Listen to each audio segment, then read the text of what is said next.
ইসমাইল আলাইহিস সালাম জেনে শুনে যাননি ওখানে যে আমাকে ওখানে গিয়ে জবাই করবে আব্বা, অ্যাটেম্প্ট নেবে। তিনি আগে জানতেন না, ইসমাইলও আগে জানতেন না।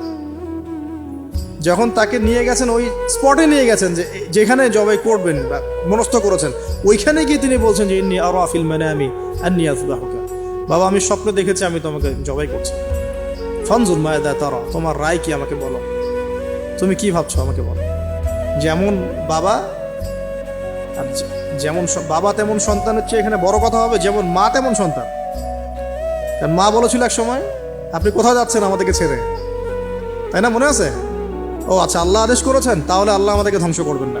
ঠিক ওই রকম মায়ের গর্ভ থেকে এই সন্তান যে বলছে যে ইয়া বাতি, হে আমার আব্বা, ইফআল মা তুমার, আপনি করেন, আপনাকে যে আদেশ করেছে আল্লাহ পাক আপনি সেটাই করেন। সাতাজিদুনি ইনশাআল্লাহু মিনাস সাবিরিন, ইনশাআল্লাহ আপনি আমাকে ধৈর্যশীল পাবেন। একটা ছেলে আমাকে দেখেন এই জেনারেশনের একটা ছেলে যে এইভাবে আল্লাহর জন্য জীবন দেওয়ার জন্য প্রস্তুত আছে। দেওয়ার দরকার নেই জীবন, আল্লাহর জন্য জাস্ট 5 ওয়াক্ত নামাজটা পড়ুক, আল্লাহর জন্য 5 ওয়াক্ত নামাজ পড়ুক, ফজর সহ আল্লাহর জন্য রেগুলার তাহাজ্জুদ পড়ে। জীবন দেওয়া বহুত দূরের কথা, এটা হাইয়েস্ট লেভেল, এটা আমি বলতে চাচ্ছি না।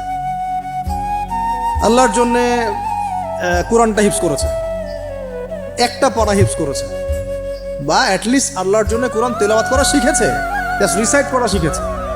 আল্লাহর জন্যে মানে কোনো মাদ্রাসায় বা কোনো উস্তাদের কাছে বা কোনো কোর্সে 6 মাস 1 বছর 2 বছর পড়াশোনা করেছে।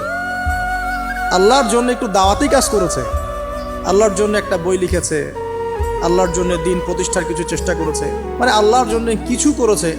এই এখনকার যে হিউজ জেনারেশনটা আছে, লাখ লাখ কোটি কোটি ছেলে মেয়ে, এখান থেকে আপনি আমাকে 5% ছেলে মেয়ে দেন, ইনশাল্লাহ দিন কায়েম করে দিব বাংলাদেশ, ইনশাল্লাহ। 5% দেন, খালি খুঁজে বের করে প্রত্যেকটা ঘরে ঘরে একটা করে এরকম ছেলে আছে নাকি যে বলতে পারে যে ইয়া আবাতি ইফআল মা তুমার সাতাজিদুনি ইনশাআল্লাহু মিনাস সাবিরিন। কি শিক্ষা মা দিয়েছেন ছেলে সন্তানকে, কি শিক্ষা মা দিয়েছেন সন্তানকে, কি শিক্ষা মা দিয়েছেন সন্তানকে। আর এরকম মাই বা কোথায় পাবেন এখন আপনি, এরকম মাই বা কোথায় পাবেন? বাসায় বাসায় সব স্টার জলসা জি বাংলা মা এখন, হ্যাঁ ঘরে ঘরে এগুলা মা সব এখন, স্টার জলসা মা, জি বাংলা মা, হলিউড বলিউড ঢালিউড সব ভর্তি। এদের তো কি, এদের জীবনটাই পাশবিক, এদের জীবনটাই পাশবিক। এমন মাদেরকে স্ত্রীদেরকে আমরা ঘরে নিয়ে আসতেছি, স্বামীর হায়াত কমে রেখে দিচ্ছে একেবারে, সারাদিন দুনিয়া দুনিয়া দুনিয়া আর দুনিয়া। তো হাজারের মতো মা ছাড়া কি ইসমাইলের মতো জেনারেশন আসবে কিনা বলেন দেখি?